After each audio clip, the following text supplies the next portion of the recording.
What would you do if you were cornered in a dark alley by 15 armed men who thought you were just another helpless victim? Most people would panic, pray, or prepare for the worst. But Sarah Mitchell wasn't most people.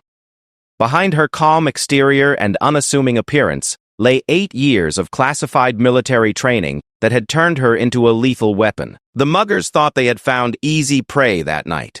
They had no idea they were about to encounter someone who had survived Taliban ambushes in Afghanistan, neutralized high-value targets in Syria, and earned her place among the most elite warriors in the world.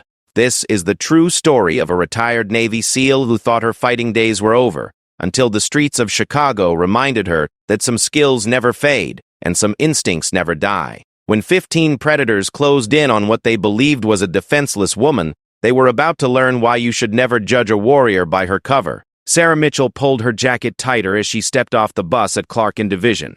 The October wind cut through downtown Chicago with a bite that reminded her of those cold mountain nights in Afghanistan, though she quickly pushed that thought away. Those days were behind her now. She was just another civilian trying to make it in the city, working as a security consultant for a small firm that mostly handled corporate background checks and minor fraud investigations. At 32, Sarah had successfully convinced the world she was ordinary.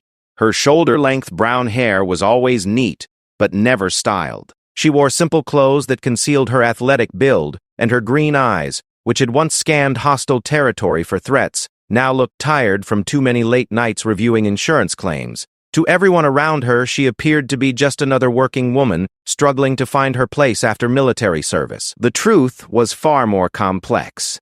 Sarah had spent 8 years as a Navy SEAL, one of only a handful of women to ever earn that distinction.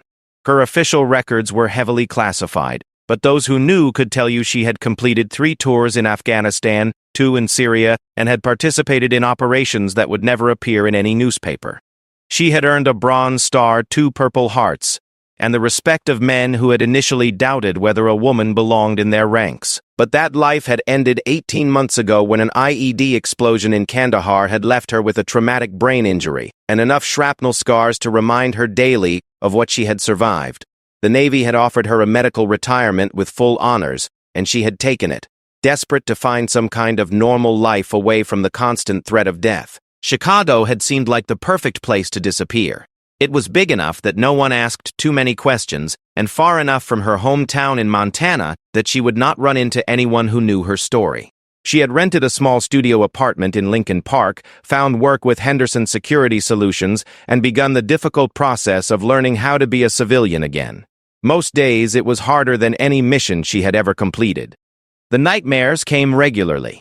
She would wake up in cold sweats reaching for weapons that were not there, listening for sounds of enemy movement that existed only in her memory. Simple things like grocery shopping became exercises in tactical awareness. She caught herself checking exits, identifying potential threats, and positioning herself with her back to walls. The hypervigilance that had kept her alive overseas now made everyday life exhausting. Patricia Williams, her therapist at the VA hospital, kept telling her that these were normal responses for someone with her background. Post-traumatic stress was common among combat veterans, especially those who had seen as much action as Sarah had. The transition to civilian life was always difficult. But Dr. Williams assured her that with time and proper treatment, she could learn to manage her symptoms and build a new identity. Sarah wanted to believe her, but some days it felt impossible. She had been Sarah the SEAL for so long that she did not know how to be Sarah the civilian. In the military, her identity had been clear. She was a warrior, a protector, someone who stood between innocent people and those who would harm them. Now she processed insurance paperwork and investigated workers' compensation claims. The work paid the bills, but it felt meaningless compared to what she used to do.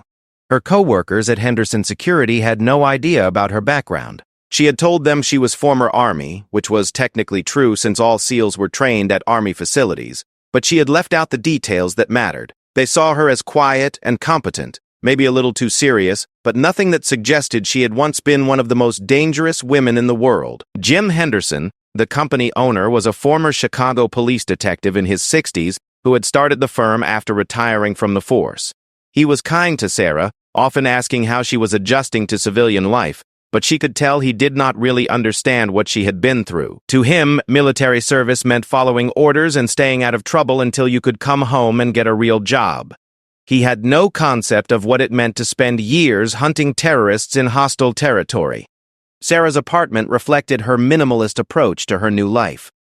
She owned almost nothing beyond the basics. Her furniture came from thrift stores. Her clothes were simple and functional, and her decorations consisted of a few books and a single photograph of her SEAL team taken before their final deployment.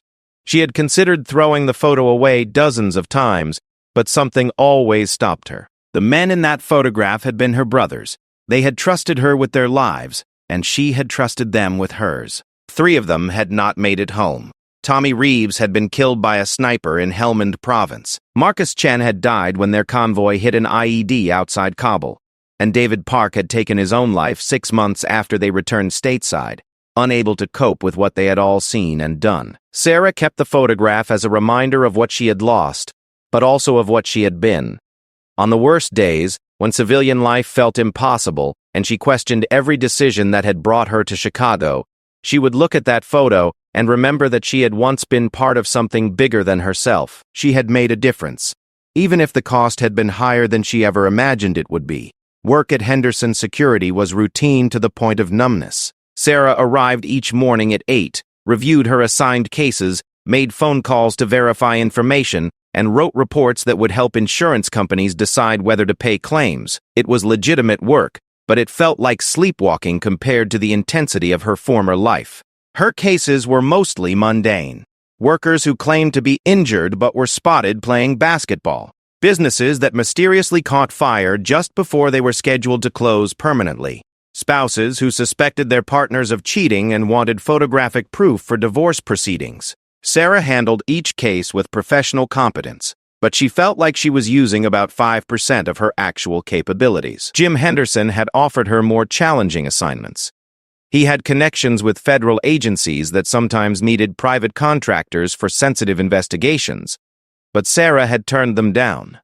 She was trying to leave that world behind, not find new ways to stay connected to it. The last thing she needed was to get pulled back into the kind of work that had defined her for so many years. Instead, she focused on the simple routine of civilian employment. She showed up on time, did her job well, and went home to her empty apartment, where she would heat up a frozen dinner and spend the evening reading or watching television until she was tired enough to sleep. It was not the life she had imagined for herself, but it was peaceful in a way that her previous existence had never been. The irony was not lost on her that she had spent years protecting other people, only to end up feeling more vulnerable and alone than ever before. In the SEALs, she had been part of a team that functioned like a family. They looked out for each other, shared everything, and never had to face danger alone. Now she went days without having a meaningful conversation with another human being. She had tried dating a few times, but it always ended badly. Men either wanted to hear war stories, which she would not share, or they were intimidated when they learned about her military background. She had given up explaining that she was not the same person she had been in uniform. The woman who had once been capable of extreme violence was now just trying to figure out how to live a quiet life in a city that sometimes felt as foreign to her as Afghanistan had. Dr. Williams kept encouraging her to make connections with other veterans, but Sarah resisted. She had seen what happened to too many of her former colleagues. Some had found ways to adapt, but others had struggled with addiction, depression, and the kind of rage that came from being trained to fight but no longer having an enemy to face. She did not want to be around people who might remind her of what she had lost, or worse, what she might become if she could not find a way to move forward. The evening of October 15th started like any other. Sarah had worked late finishing a report on the insurance fraud case, and by the time she left the office, most of the downtown area was already quieting down. She preferred to work late because it meant fewer people on the bus and a shorter walk from the stop to her apartment. The routine was predictable, and predictability was something she valued more than she ever had before. She stopped at the small grocery store near her building to pick up milk and bread for the next day's breakfast. The elderly Korean man who owned the store, Mr. Baff. Kim always nodded politely when she came in, but they rarely spoke beyond the basic transaction of purchase. Sarah appreciated that he did not try to make small talk or ask personal questions. She bought what she needed and left quickly, eager to get home to the quiet sanctuary of her apartment. The walk from the store to her building was only 3 blocks, but it took her through an area that was less well-lit than she preferred. During her first months in Chicago, she had taken longer routes that kept her on busy streets, but gradually she had grown comfortable with the shorter path. Crime in the neighborhood was relatively low, and she had never encountered any problems during her evening walks. At night felt different, though. She could not immediately identify why.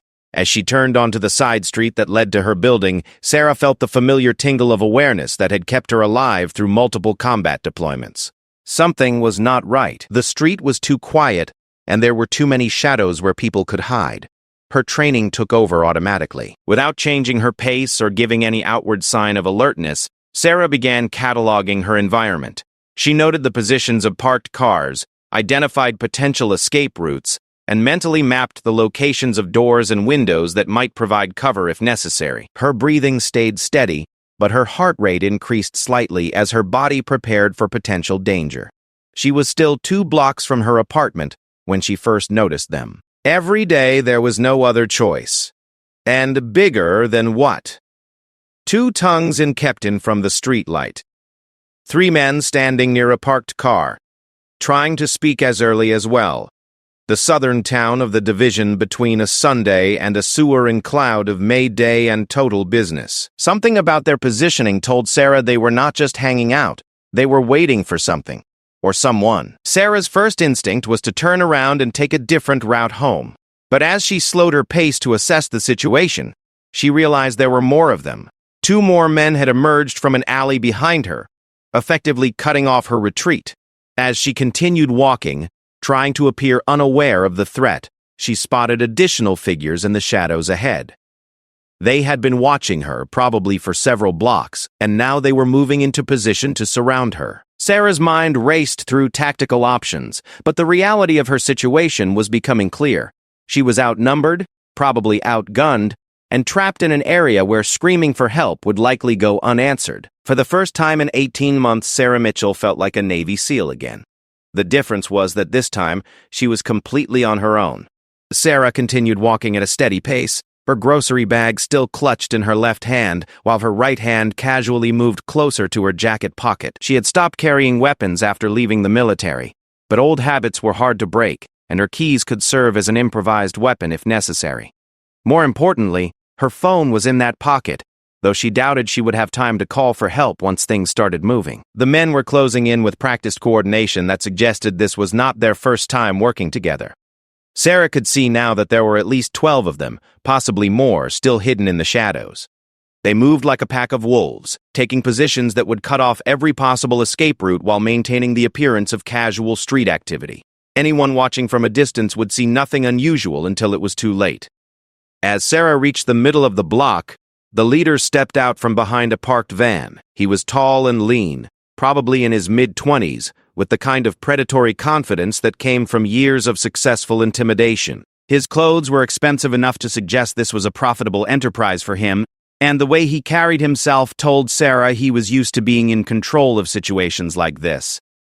"Evening, lady," he said, his voice carrying easily in the quiet street. "Nice night for a walk, don't you think?" Sarah stopped walking but did not respond. She was rapidly calculating distances and angles, identifying which threats were most immediate and which escape routes might still be viable. The leader was about 15 feet away, close enough to rush her but far enough that she might be able to react if he made a sudden move. The men behind her were closer, maybe 10 feet, and moving slowly to avoid spooking her into running. "You don't seem very friendly," the leader continued, stepping closer. "That's not very neighborly. We're just trying to have a conversation here." 2 more men emerged from doorways on either side of the street, bringing the total count to what Sarah now estimated was 15. They formed a rough circle around her, some closer than others, but all positioned to prevent any chance of escape. The coordination was impressive in a disturbing way. These men had clearly done this before, probably many times, and they had refined their technique through experience. Sarah finally spoke, keeping her voice steady and calm. "What do you want?" The leader smiled, and Sarah could see gold teeth glinting in the streetlight. "Now that's more like it. See, we're reasonable people. We're not looking for trouble. We just think maybe you could help us out with a little donation. You know, neighborhood security fee." I don't have much money, Sarah said truthfully. She carried maybe $40 in cash and a debit card that would not be much use to them. Oh, I think you've got more than money, one of the men behind her said, and Sarah heard the others chuckling. The tone of the situation was shifting from robbery to something much worse. Sarah's pulse quickened, but her training kept her focused on tactical realities rather than fear. She was outnumbered 15-1. At least 3 of them showed bulges under their jackets that suggested firearms, though in the poor lighting she could not be certain. The closest threats were behind her, where she could not see them without turning around. The leader was directly in front of her, and the others formed a loose perimeter that extended about 30 feet in each direction. Look, Sarah said, slowly reaching toward her jacket pocket. I'll give you whatever I have, okay? No trouble. Slow down there, the leader said, his hand moving to his waistband. Let's keep those hands where we can see them. Tommy, why don't you help the lady with her purse? One of the men behind her stepped forward, and Sarah could smell alcohol and cigarettes on his breath as he moved into her personal space. This was the moment she had been waiting for. Once they made physical contact, she would have legal justification for whatever came next, assuming she survived long enough for legal justification to matter. Tommy reached for her grocery bag, and Sarah let him take it without resistance. She needed him to feel confident, to think she was complying completely. As he stepped back with the bag, rifling through it for a wallet that was not there, Sarah continued her tactical assessment. The leader was the primary threat, obviously armed and in command of the situation. Tommy was now slightly off balance, distracted by searching through groceries. The men on her flanks were too far away to reach her quickly, but close enough to cut off lateral movement. The biggest threats were still the 2 men directly behind her, where she could not see their hands or weapons. "Where's your purse, lady?" Tommy demanded, finding nothing but milk and bread in the grocery bag. "I don't carry a purse," Sarah said. "My wallet's in my pocket." "Well, get it out," the leader ordered, but his tone had changed. He was becoming impatient, and impatient predators made mistakes. Sarah reached slowly toward her jacket pocket, but instead of going for her wallet, she palmed her keys, positioning them between her fingers like crude brass knuckles. The motion was subtle enough that none of them noticed, but now she had at least a basic weapon in her hand. "Hurry up," one of the men behind her said, and she felt a hand grab her shoulder roughly. That was the last mistake they would make. Sarah's response was instantaneous and brutal, and then spun counterclockwise, driving her key-enhanced fist into the throat of the man who had grabbed her. He went down immediately, making choking sounds as he clutched his crushed larynx. Before the others could react, Sarah had pivoted and driven her elbow into the solar plexus of the second man behind her, dropping him to the pavement, gasping for air. The leader was reaching for his gun when Sarah closed the distance between them in 2 quick steps. She grabbed his wrist with her left hand, preventing him from drawing the weapon while her right hand drove her keys toward his eyes. He jerked his head back, saving his sight but taking a deep gash across his cheek that immediately began bleeding heavily. "She's got a knife!" someone shouted, which was not true but would help explain the damage Sarah was inflicting with her improvised weapons. The circle began collapsing inward as the remaining 12 men realized they were dealing with something completely different from what they had expected. Sarah used the leader as a human shield, maintaining her grip on his gun hand while scanning for the next immediate threat. Tommy was fumbling with something under his jacket, probably a weapon of his own. Sarah released the leader and covered the distance to Tommy in a single bound, driving her knee into his midsection, and then her elbow down onto the back of his neck as he doubled over. He collapsed face first onto the asphalt and did not get up. The leader had finally managed to draw his pistol, but Sarah was no longer where he expected her to be. She had moved to his blind side and now grabbed his gun hand again, this time twisting his wrist until she heard bones crack. He screamed and dropped the weapon, which skittered across the pavement and came to rest near one of the parked cars. Sarah scooped up the pistol without breaking her momentum. It was a cheap 9mm, probably stolen, but it would serve her purposes. She quickly checked the safety and chambered round, then brought the weapon up to a ready position. "Back off," she commanded, her voice carrying the unmistakable authority of someone accustomed to being obeyed under pressure. The remaining men hesitated, suddenly unsure of themselves. They had expected to overwhelm a frightened woman with superior numbers, but instead they found themselves facing someone who moved like a professional fighter and now held a loaded gun. The equation had changed dramatically in a matter of seconds. Two of them were reaching for weapons of their own when Sarah put a round into the pavement between their feet. The sound of the gunshot echoed off the buildings, and she saw lights beginning to come on in windows above the street. "Next one goes center mass," Sarah announced calmly. "You want to test whether I know how to use this thing?" The men exchanged glances, trying to figure out what had just happened to their easy robbery. 4 of their friends were down, 2 probably seriously injured, and their leader was on his knees holding a broken wrist. The woman they had cornered was now pointing a gun at them with the kind of steady grip that suggested extensive training. "What the hell are you?" the leader gasped through his pain. Sarah did not answer immediately. She was listening for sirens, calculating how much time she had before police arrived, and maintaining awareness of all the remaining threats simultaneously. The 2 men she had put down first were starting to move again, though neither looked like they would be getting up anytime soon. "Someone you should not have messed with," she finally replied. 3 more men were reaching for weapons when Sarah put another round into the ground, this one closer to their feet. "I wouldn't if I were you. I've got 15 rounds left and there are 12 of you still standing. Math's on my side." That was a lie. She had counted 13 rounds left in the magazine, not 15, but psychological warfare was as important as physical capability in a situation like this. She needed them to believe she was completely in control, even though her tactical position was still precarious. The leader was trying to get back on his feet, blood streaming down his face from the cuts Sarah had inflicted with her keys. "You can't shoot all of us," he said, but his voice lacked conviction. "Maybe not," Sarah agreed, "but I guarantee I'll get you first. Question is whether your friends here think you're worth dying for." She could see the doubt spreading through the group.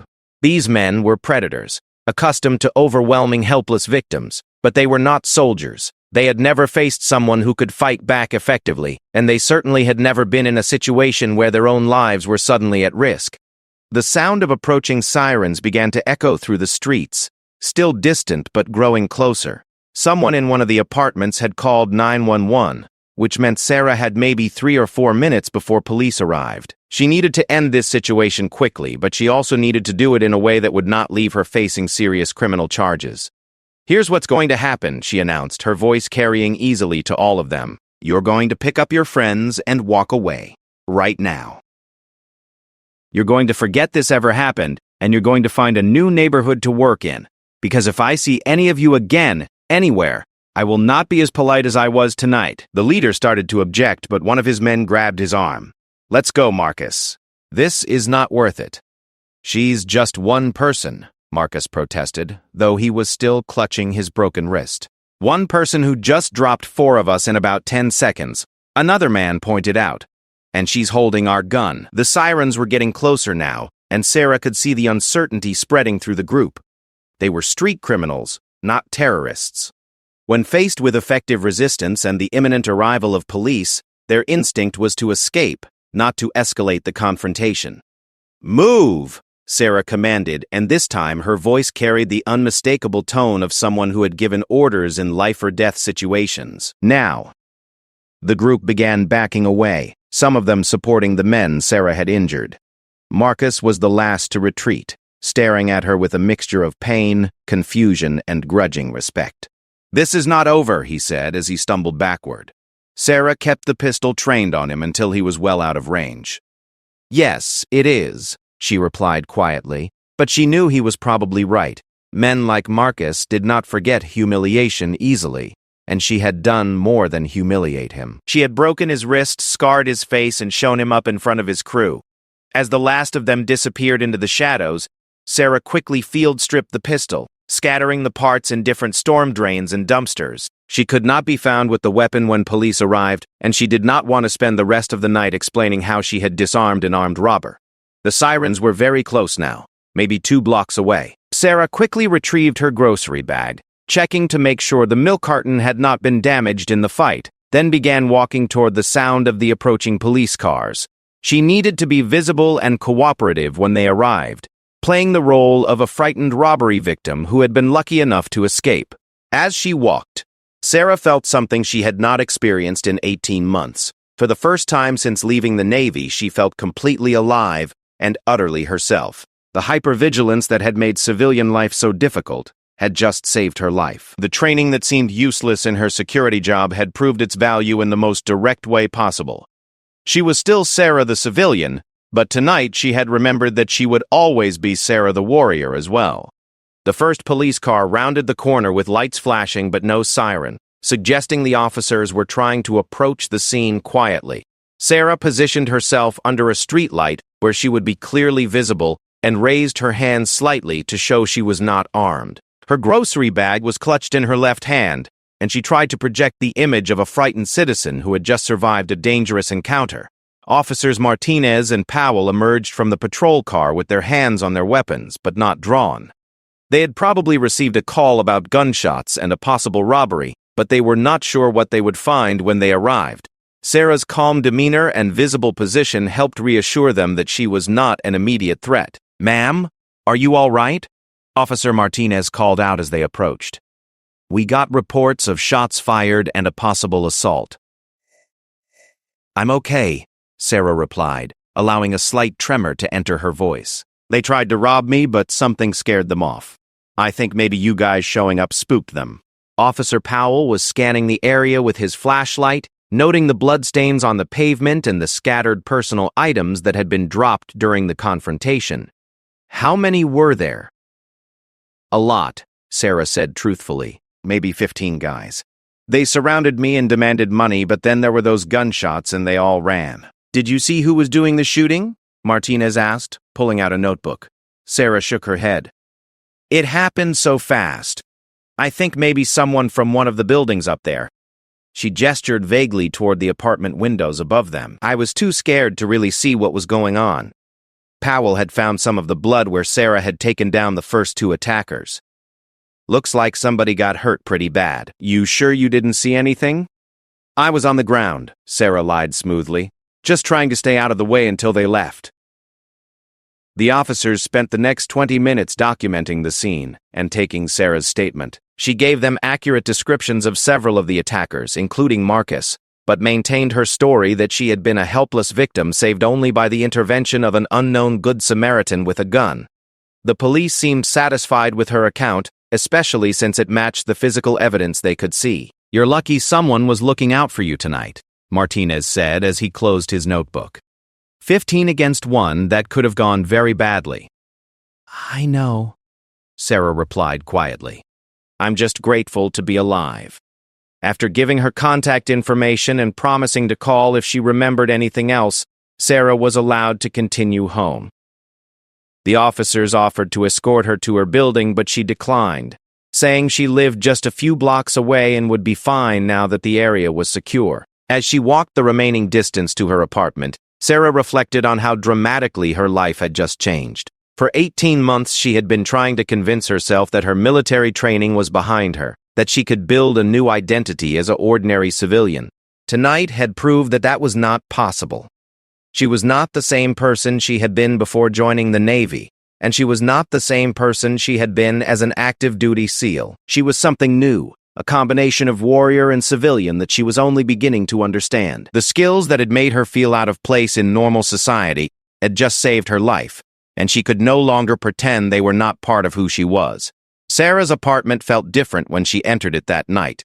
The same furniture, the same books, the same photograph of her fallen teammates, but now it felt less like a hiding place and more like a sanctuary she had earned the right to defend. She put her groceries away, made herself a cup of tea, and sat in her chair by the window to think about what came next. The confrontation with Marcus and his crew was not over, despite what she had told him. Men like that did not forget humiliation, especially when it cost them face in front of their followers. They would be back, probably better prepared and certainly more dangerous. Sarah had won tonight because she had caught them completely off guard, but surprise would not work a second time. She had several options. She could report the incident more fully to police, providing descriptions that might lead to arrests, but that would also mean more questions about how she had managed to fight off 15 armed men. She could leave Chicago and start over somewhere else, but running felt wrong after everything she had survived. Or she could stay and prepare for the next confrontation, accepting that her quiet civilian life was probably over, but embracing what she had learned about herself in the process. Sarah looked at the photograph of her SEAL team and made her decision. She had spent 18 months trying to forget who she used to be, but tonight had reminded her that some essential parts of herself could not be abandoned. She was still a warrior, still someone who stood up to bullies and protected people who could not protect themselves. The next morning, Sarah went to work as usual, but her conversation with Jim Henderson took an unexpected turn. She had planned to request some time off, maybe to deal with what she would describe as ongoing effects from the robbery attempt. But Jim had other ideas. "I heard about what happened to you last night," he said when she walked into his office. "Martinez and Powell called to let me know one of my employees had been involved in an incident. They said you were pretty shaken up." "I'm okay," Sarah replied.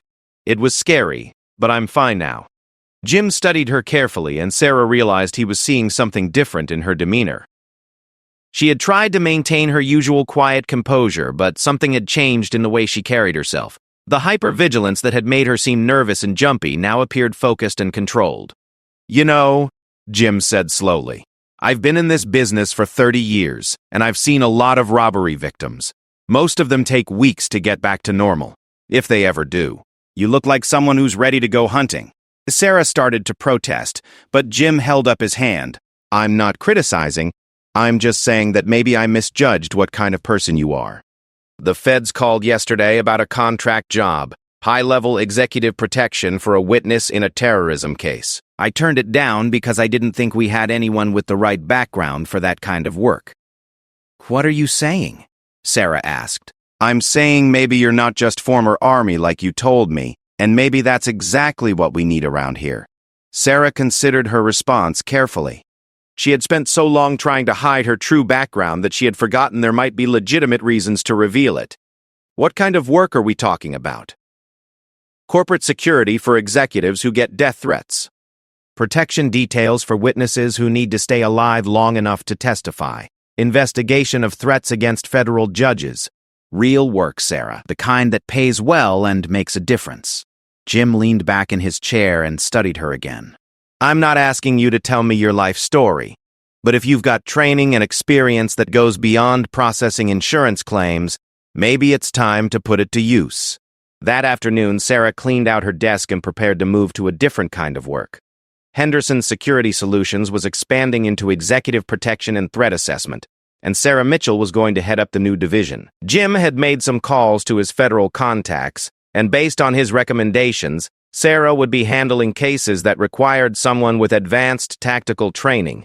It was not the same as being a SEAL, but it was closer to who she really was than anything she had done since leaving the military. More importantly, it was work that mattered. She would be protecting people who needed protection, stopping threats before they became violence, and using her skills in service of something larger than herself. The transition was not immediate. Sarah spent 2 weeks training with Jim's contacts in the FBI and Secret Service, refreshing skills she had not used since active duty and learning new techniques specific to civilian protection work. She also began carrying a weapon again, legally this time, with permits and certifications that would allow her to work in multiple states. Marcus and his crew made their move exactly 10 days after the first confrontation. Sarah was walking home from her evening training session when she spotted the surveillance team that had been following her for the past 3 blocks. This time there were only 8 of them, but they moved with more discipline than before, suggesting they had either gotten help from someone with military experience or learned from their previous mistakes. Sarah led them to a location of her choosing, an empty parking lot behind a closed restaurant, where she would have room to maneuver and clear sight lines in all directions. When they revealed themselves, she was ready with her legally carried Glock 19 and the tactical mindset of someone who had accepted who she really was. "I thought we had an understanding," she called out as they took positions around the lot. Marcus stepped out from behind a car, his left arm still in a cast from their previous encounter. "You cost me 4 good men and made me look weak in front of my crew. That kind of thing requires a response." "You made yourself look weak when you decided to rob people for a living," Sarah replied. "I just helped clarify the situation." This time, when the shooting started, Sarah was not trying to escape or minimize violence. She was ending a threat permanently. Her first 3 shots dropped the men who had moved closest to her position. Her next 2 wounded Marcus and the man beside him. The remaining 3 decided they had made a serious error in judgment and began running toward the street. Sarah let them go. She had made her point, and she did not need to kill people who were trying to retreat. Marcus was alive but badly wounded, and she used her phone to call 910 for an ambulance while she kept him covered with her weapon. "Who are you?" he gasped as they waited for help to arrive. "Someone who spent 8 years learning how to deal with people like you," Sarah replied. "The difference is, the people I used to hunt were trying to destroy entire countries. You're just a small-time criminal who picked the wrong victim." When police arrived, they found a scene that was much easier to explain than the first confrontation had been. Sarah had permits for her weapon. Surveillance cameras had recorded the attackers surrounding her, and multiple witnesses had seen them following her to the parking lot. It was clearly a case of self-defense against a planned assault. Detective Lisa Park, who handled the case, was impressed with Sarah's tactical awareness and shooting accuracy. During their interview, Sarah finally revealed enough of her background to explain how she had managed to survive 2 separate encounters with organized criminals. "Navy SEAL?" Park asked, reviewing Sarah's military records. "That explains a lot. We've been trying to get something on Marcus Rivera's crew for 2 years. You've done us a favor." "I didn't do it as a favor," Sarah replied. "I did it because they threatened me, and I had the training to respond appropriately." "Well, whatever your reasons, the city's safer with guys like that off the streets.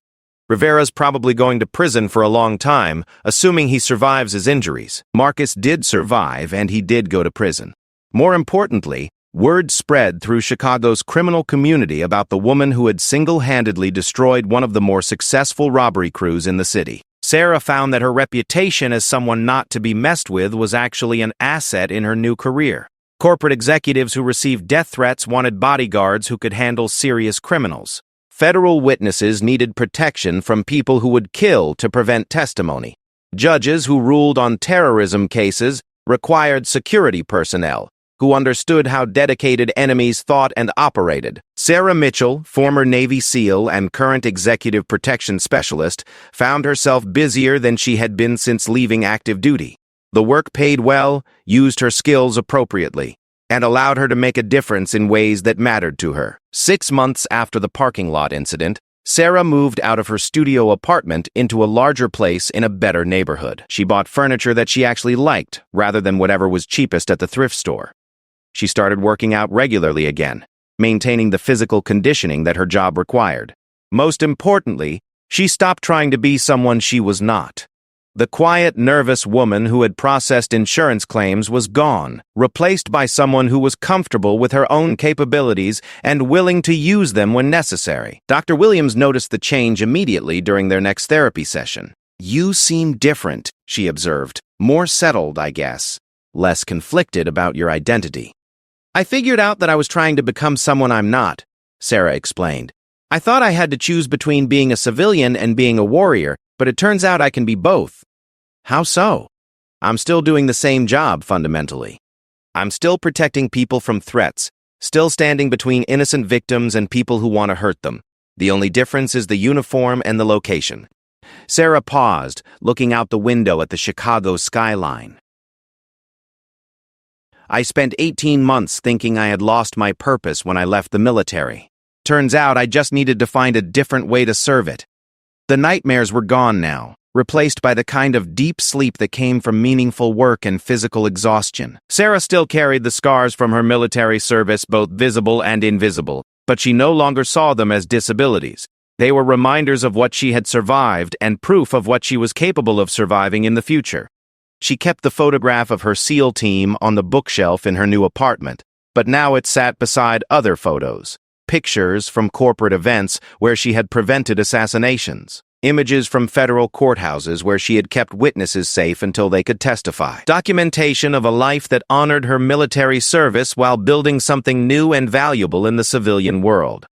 Sarah Mitchell had learned that the transition from military to civilian life did not require abandoning everything she had been. Instead, it meant finding new ways to be the same person she had always been at her core. She was still a warrior, still a protector, still someone who stood up to bullies and refused to be intimidated. The only difference was that now she knew exactly who she was and what she was capable of doing about it.